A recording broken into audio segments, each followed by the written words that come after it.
بسم اللہ الرحمن الرحیم نحمدہ ونصلی علی رسولہ الکریم اما بعد۔ صدقہ فطر کے مسائل چل رہے ہیں۔ آج ہم بیان کریں گے کہ بیرون ملک میں مقیم شخص اپنے بچوں کا صدقہ فطر کس قیمت پہ ادا کرے گا۔ سوال یہ ہے کہ بیرون ملک میں رہنے والے اپنے بچوں کا صدقۃ الفطر کس طرح ادا کریں۔ صورت مسئلہ کا جواب یہ ہے کہ صدقہ فطر کی مقدار گندم کے حساب سے 2.25 کلو گندم ہے اور کھجور، جو اور کشمش کے حساب سے 3.5 کلو کھجور، جو اور کشمش ہے۔ چاہے کہیں بھی ادا کیا جائے، اور اگر قیمت ادا کرنی ہے تو جس شخص پر صدقہ فطر ادا کرنا واجب ہے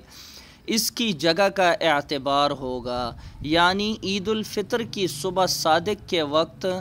وہ جہاں موجود ہو وہاں کی قیمت کا اعتبار ہوگا۔ لہٰذا اگر کوئی شخص کسی اور ملک میں مقیم ہو اور عید الفطر بھی وہیں کرے تو اس پر اپنا اور اپنے نابالغ بچوں کا صدقہ فطر اسی بیرون ملک کے نرخ کے حساب سے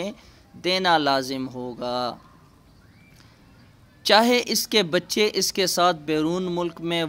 ہی مقیم ہوں یا اپنے آبائی وطن میں مقیم ہوں، جہاں بھی ہوں اس کو بیرون ملک کے حساب سے ہی صدقۃ الفطر دینا ہوگا،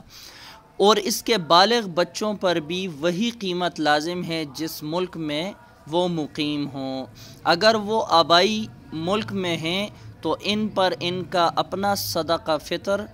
وہاں کے نرخ کے مطابق لازم ہوگا، جو وہ خود وہاں کی قیمت کے حساب سے دے سکتے ہیں،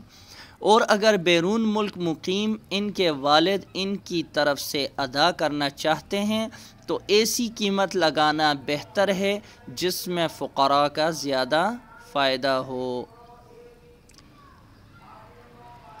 اللہ رب العزت ہمیں دین کی صحیح معنوں میں سمجھ عطا فرمائے، آمین۔